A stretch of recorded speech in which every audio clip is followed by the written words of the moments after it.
20 Ivy League executives sat in a boardroom, sweating through their Brioni suits as a $200 million empire crumbled. They had nothing. Then, a 24-year-old waitress, wiping down the mahogany table, leaned over and whispered exactly 10 words. Words that didn't just save a Mafia kingpin, they stole his heart. The rain hammered against the floor-to-ceiling windows of the Obsidian Room, a private penthouse club perched 40 stories above the sprawling, neon-lit streets of Chicago. Inside, the air was thick with the scent of aged scotch, expensive Cuban cigars, and absolute, suffocating terror. Gabriel Sorrentino sat at the head of a massive mahogany table, perfectly still. At 32, Gabriel was a man who lived in two entirely different worlds, mastering both. To Wall Street, he was the ruthless CEO of Sorrentino Logistics, a self-made billionaire with an iron grip on the eastern seaboard's shipping routes. To the underworld, he was the undisputed head of the Sorrentino Syndicate, a mafia boss whose name was whispered with equal parts reverence and dread. Tonight, both of his worlds were collapsing, and the 20 men sitting around the table were entirely to blame. "Explain it to me again." Gabriel's voice was dangerously quiet. It lacked the explosive rage of his predecessors, but that was precisely what made it so terrifying. It was the smooth, cold glide of a straight razor. Frederick Sterling, the chief financial officer who boasted degrees from Harvard and Wharton, wiped a bead of sweat from his temple. His hands shook as he shuffled a stack of financial printouts. "Mr. Sorrentino," Frederick stammered, his voice cracking. "The $200 million allocated for the Baltic Sea acquisition. It's bleeding out through the escrow pipeline. Every time we attempt to lock down the freight contracts with Apex Holdings, the valuation drops, and the capital is automatically diverted to cover collateral deficits. Victor Carmichael has trapped us in a legally binding feedback loop. If we pull out of the deal, the syndicate loses the $200 million upfront deposit. If we stay in, he drains the accounts dry by Friday." Gabriel leaned forward, resting his chin on his steepled fingers. "I pay 20 of the most ruthless corporate strategists, risk analysts, and legal sharks in the country. And you are telling me that Victor Carmichael, a second-rate hedge fund manager playing dress-up as a gangster, has legally stolen $200 million of my family's money, and none of you saw it coming." Silence swallowed the room. Not a single executive dared to meet Gabriel's piercing, dark eyes. Standing in the shadows near the back of the room was Madeline Hayes. Madeline was 24, exhausted, and completely invisible to the titans of industry panicking before her. Dressed in the crisp, tailored black and white uniform of the Obsidian Room's elite service staff, she held a silver tray with a fresh carafe of black coffee. She was only working this double shift because her father's medical bills had drained her savings, forcing her to abandon her master's degree in supply chain logistics at Columbia University. She knew exactly who Gabriel Sorrentino was. Everyone in her neighborhood knew the Sorrentinos. They were the ghosts who ran the city. For the past 3 hours, Madeline had stood silently against the velvet-lined wall, pouring coffee, clearing crystal glasses, and listening. She had watched 20 men in $5,000 suits stare at the projected financial schematics on the wall, completely baffled by the trap Victor Carmichael had set for their boss. To them, it was an unsolvable wall of complex legal jargon and offshore routing numbers. To Madeline, whose entire academic career was built on dismantling corrupt supply chains, it was a painfully obvious magic trick. She had been staring at the glowing map of shipping routes and financial transfers on the projector, the numbers rearranging themselves in her mind like a puzzle clicking into place. "There has to be a breach of contract," Gabriel said, turning his gaze to David Caldwell, his head of legal. "Find the loophole. Carmichael is a snake. He leaves tracks. We've scoured every inch of the maritime contracts." "Gabriel," David pleaded, his face pale. "The ships are real. The freight is real. The routing through Rotterdam is standard protocol. We are legally bound to cover the unforeseen operational delays clause. He's bleeding you through standard maritime law. We failed. There is no way out of this contract without forfeiting the $200 million. Leo Gallagher, Gabriel's imposing right-hand man and enforcer, shifted his weight by the door. His hand subtly brushed the inside of his tailored jacket, resting near the grip of his pistol. He awaited a single nod from Gabriel to turn this corporate failure into a bloody lesson. Gabriel closed his eyes for a fraction of a second. The loss of the money wasn't just a financial hit, it was a devastating blow to his authority. In his world, weakness invited war. If the other families smelled blood in the water, the streets of Chicago would run red. "So," Gabriel murmured, opening his eyes, 20 executives, $20 million in annual salaries. And your final advice is for me to simply let Victor Carmichael rob me blind. Madeline's feet ached. Her shift had ended 2 hours ago. She watched Gabriel's jaw tighten, saw the lethal, quiet fury in his posture. She looked back at the projector, the map, the offshore holding accounts, the unforeseen delays. It was so incredibly simple. She wasn't supposed to speak. The first rule of waitressing at the Obsidian Room was absolute silence. You were furniture that poured bourbon. Speaking out of turn to a man like Gabriel Sorrentino was a surefire way to end up at the bottom of the Chicago River. But Madeline was tired of arrogant men missing the obvious, tired of her crushing debt, and utterly captivated by the dark, intense magnetism of the man at the head of the table. She stepped forward. Madeline moved gracefully toward the head of the table, her black flats silent on the plush Persian rug. She approached Gabriel's right side, the silver carafe of coffee in her hand. The executives barely registered her presence. To them, she was merely the help. As she leaned in to pour the steaming black coffee into Gabriel's porcelain cup, she didn't retreat. Instead, she kept her eyes fixed on the glowing projector screen, her face just inches from Gabriel's. The scent of her, a subtle mix of vanilla and rain, temporarily cut through the heavy fog of cigar smoke, catching Gabriel off guard.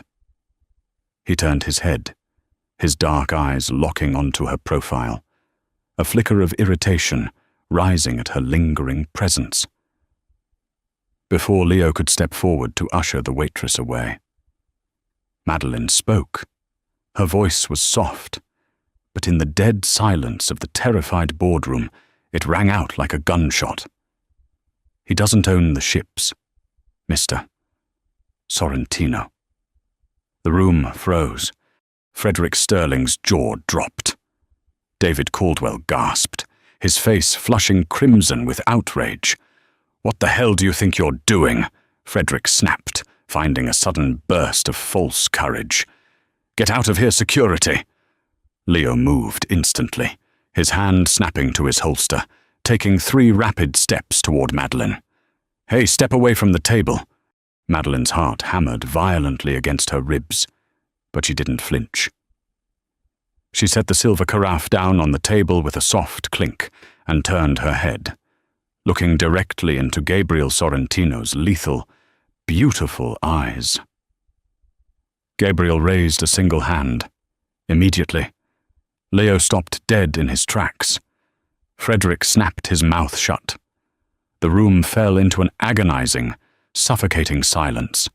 Gabriel didn't look at his executives. He didn't look at his enforcer. His gaze was entirely consumed by the bold, brown-eyed girl in the waitress uniform who had just committed professional suicide. He studied the defiance in her posture, the intelligence sparking in her eyes. There was no fear there, only absolute certainty. "What did you say?" Gabriel asked, his voice a low, rough murmur meant only for her. "I said, 'He doesn't own the ships,'" Madeline repeated, turning fully toward him, her finger pointing toward the projected map on the wall. "Your executives are tearing apart maritime freight contracts looking for a leak, but they're looking at the wrong ocean." "Listen here, you little—" David started. Smack. Gabriel slammed his palm flat against the mahogany. The sound cracked like a whip. "If another man in this room speaks before she is finished," Gabriel said softly, without breaking eye contact with Madeline, "Leo will remove his tongue. Continue." Madeline swallowed hard, emboldened by the sudden shield of his protection. She stepped past him, walking straight up to the projector screen. "Victor Carmichael's shell company, Apex Holdings, is billing you for operational delays and emergency docking fees in Rotterdam. Your men assumed he was inflating the costs of the freight transport." Madeline explained, her voice steadying, transforming back into the brilliant supply chain analyst she was meant to be. She tapped the red lines routing from the Atlantic to the Netherlands. "But look at the corporate ID tags on the docks. They're registered under a subsidiary called Vanguard Maritime. Carmichael doesn't own the cargo ships you're tracking. He owns the ports. He owns the docking bays, the cranes, and the maritime insurance firm covering your fleet." Gabriel's eyes narrowed, his brilliant mind instantly catching the thread she was spinning. He stood up slowly, towering over the table, walking toward her. "Explain the mechanism." "It's a forced bottleneck," Madeline said, turning to face him as he stopped just a foot away. "He orders his port authority to artificially delay your ships from docking, claiming sudden union strikes or weather hazards. Your contracts stipulate that Sorrentino Logistics must pay a penalty for every hour a ship sits idle in the harbor. The money isn't vanishing into a market deficit. Carmichael is literally charging you rent to sit in his driveway, and then claiming the insurance payout for the delay." The boardroom was dead silent.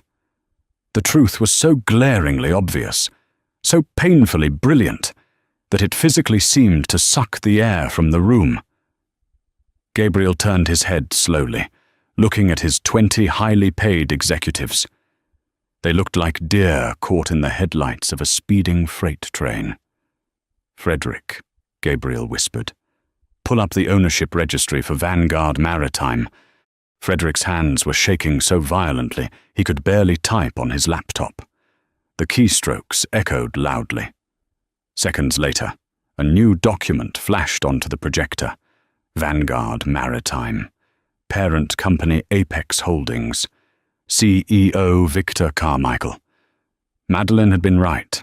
It wasn't a complex Wall Street algorithm. It was a glorified parking scam executed on a $200 million scale. By the strict definition of maritime law, Madeline added softly, artificially restricting port access to trigger penalty clauses is considered premeditated extortion and corporate fraud. It instantly nullifies the escrow contract. You don't have to pay him a dime. Mr. Sorrentino. In fact, under the fraud clauses, you get to keep his ships. Gabriel stared at the screen for a long time. The catastrophic pressure that had been crushing his empire for 3 weeks evaporated in an instant. The $200 million was safe. The syndicate was secure. Slowly, Gabriel turned back to Madeline. The cold, ruthless mask of the Mafia boss slipped, replaced by a look of profound, hungry fascination. He looked at her not as a waitress, but as an equal. "What is your name?" he asked softly. Madeline, she replied, keeping her chin up. Madeline Hayes. Gabriel nodded slowly. He didn't look back at the table as he gave his next order. Leo. Yes. Boss. Fire them, all of them, Gabriel commanded, his eyes never leaving Madeline's face. If any of them ever try to work in this city again, break their legs. A chorus of panicked protests erupted, but Leo's booming voice and the sudden appearance of 3 armed guards silenced them instantly. As the 20 disgraced executives were aggressively escorted out of the penthouse, the heavy oak doors slammed shut, leaving Gabriel, Leo, and Madeline alone in the quiet room. Gabriel reached into the inner pocket of his suit, pulled out a sleek platinum money clip, thick with $100 bills, and tossed it onto the mahogany table. Your shift is over. Madeline Hayes, Gabriel said, a dangerous, intoxicating smirk playing on his lips. You just saved my life. Now, you're coming with me. The transition from a struggling, debt-drowning waitress to the most powerful woman in the Chicago underworld didn't happen overnight. It happened in exactly 45 minutes. That was how long it took Gabriel's armored Mercedes Maybach to glide from the obsidian room to the sprawling, glass and steel monolith of Sorrentino Logistics in the financial district. Madeline sat in the back seat, the platinum money clip heavy in her apron pocket, her mind racing. Gabriel sat beside her, radiating a quiet, dangerous energy. He was drafting emails on a heavily encrypted tablet, dismantling the $200 million escrow trap with the precise, brutal efficiency of a surgeon. Your father's medical debt at Johns Hopkins, Gabriel said suddenly, not looking up from his screen. It's been zeroed out. The oncology department has been instructed to move him to a private suite by morning. Madeline's breath caught in her throat. She turned to him, her heart hammering against her ribs. How? How did you know about that I never told you? Gabriel finally looked at her, his dark eyes locking onto hers. The streetlights outside cast alternating shadows across his sharp jawline. Madeline, the moment you opened your mouth in my boardroom, I had Leo run a full background check on you. By the time you finished explaining Victor Carmichael's port scam, I knew your GPA at Columbia University, I knew your credit score, and I knew why a brilliant supply chain analyst was pouring my coffee. You have nothing to worry about anymore. He leaned in closer, the scent of expensive bergamot and danger wrapping around her. You are no longer a waitress. As of midnight, you are the Director of Strategic Operations for Sorrentino Logistics. Your starting salary is $2 million a year, plus stock options. But in return, you belong to me. You are my weapon now. Madeline didn't shrink back. The sheer audacity of the man thrilled her. She had spent her whole life playing by the rules and getting crushed by them. Looking into Gabriel's eyes, she made a choice. She let the good girl die. If I'm your weapon, Madeline whispered, matching his intense gaze, you'd better let me aim. A slow, devastating smile spread across Gabriel's face. I think I'm going to like you. Miss Hayes. By 8 a.m. the next morning, the corporate world of Chicago was in shock. 20 top-tier executives from Sorrentino Logistics had been unceremoniously dumped on the street, their security badges deactivated, their reputations destroyed. In their place sat a 24-year-old woman in a tailored navy blue blazer, working out of a corner office that overlooked the harbor. But Victor Carmichael wasn't a man who took defeat gracefully. Carmichael was a silver spoon aristocrat who viewed the Mafia as a stepping stone. When he realized that his legally airtight extortion ring at Vanguard Maritime had been completely dismantled overnight, and the $200 million had vanished from his grasp.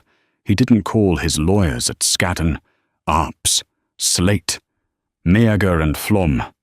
He called his hitmen. The retaliation came 3 days later. Madeleine was standing in the Sorrentino Logistics Command Center, a massive room filled with glowing screens tracking the company's global shipping fleet. Gabriel stood right behind her, his chest brushing her back as he pointed out a route on the map. The proximity sent a jolt of electricity down her spine, a silent tension that had been building between them for 72 hours. Suddenly, alarms blared. The digital map flashed bright red over the port of Miami. "Boss," Leo Gallagher barked, striding into the room with his phone pressed to his ear. "It's Carmichael. He just escalated. He couldn't steal our money, so he's trying to cripple our supply lines. He's bribed the harbor master in Miami. 3 of our cargo ships carrying highly volatile chemical precursors are trapped at sea. Carmichael is refusing to let them dock." Gabriel's eyes darkened, the temperature in the room plummeting. Those ships are carrying materials for a government defense contract. If they sit in the tropical heat for another 48 hours, the cargo will destabilize. It's a multi-billion-dollar liability. Carmichael just sent a message, Leo continued, his voice grim. He says the harbor master will suddenly find an open dock. If you sign over the $200 million and give him control of your south side distribution routes.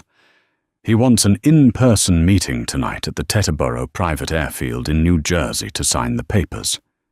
He says if you don't show, the ships burn, and your company burns with them.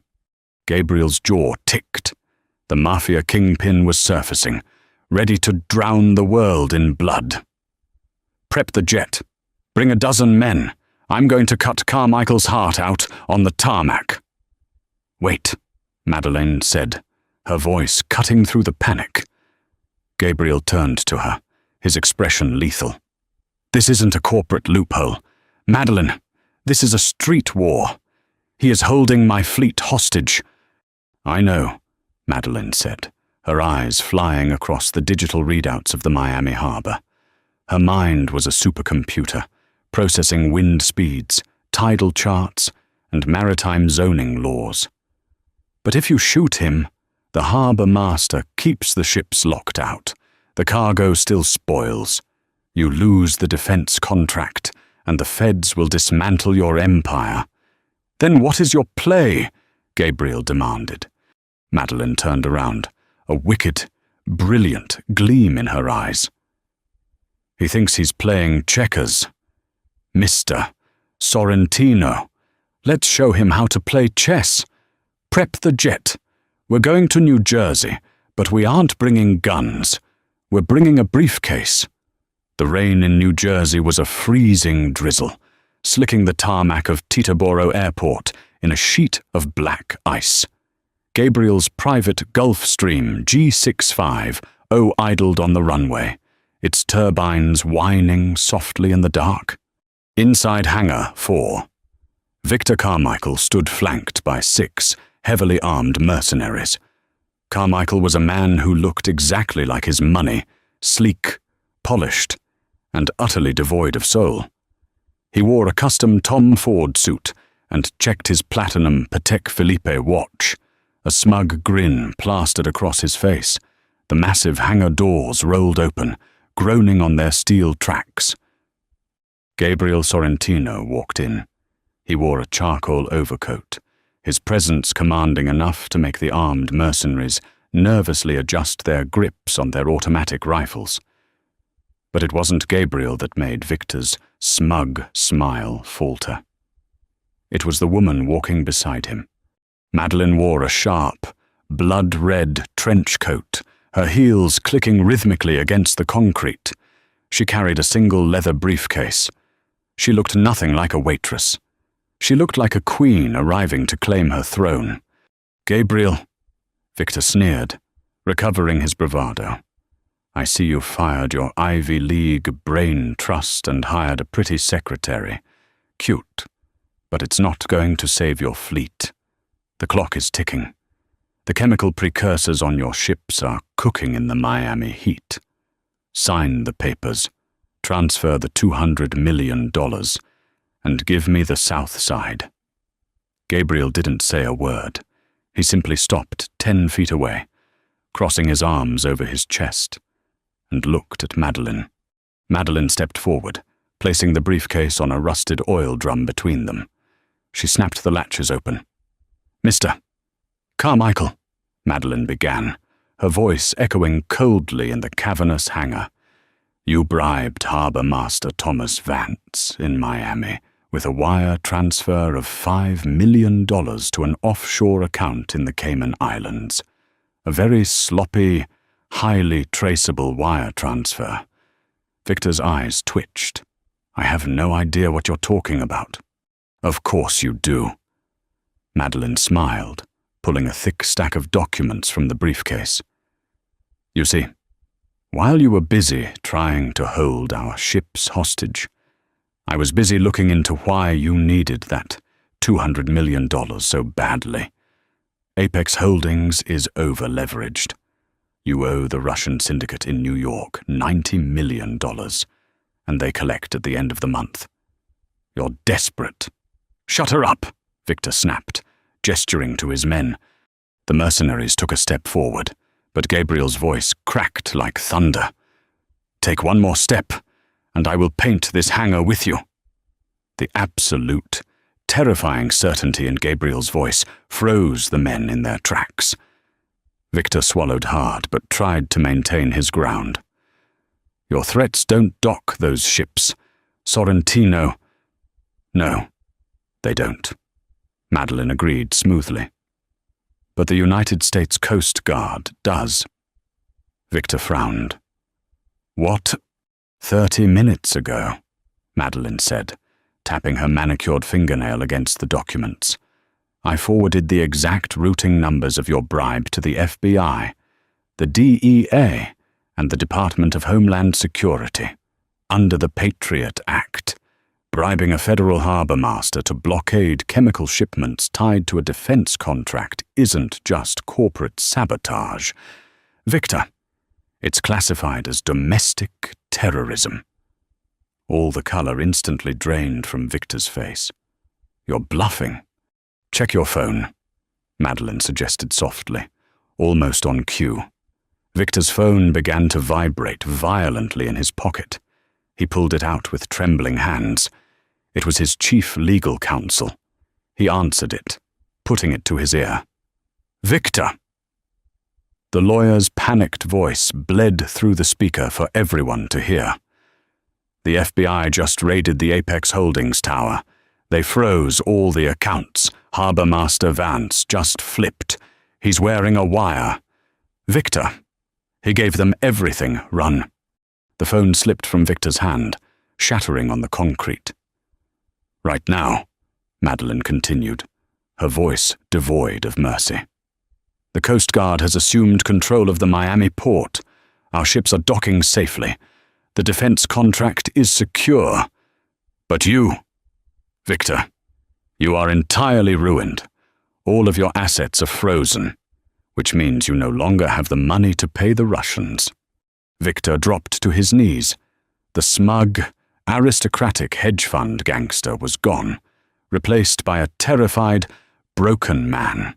His mercenaries, realizing their employer was now a high-priority federal target with frozen bank accounts, slowly lowered their weapons and backed away into the shadows, abandoning him. "Gabriel, please," Victor begged, looking up at the Mafia boss. "The Russians, they'll kill me. They'll skin me alive." Gabriel walked slowly toward Victor, his leather shoes silent on the tarmac.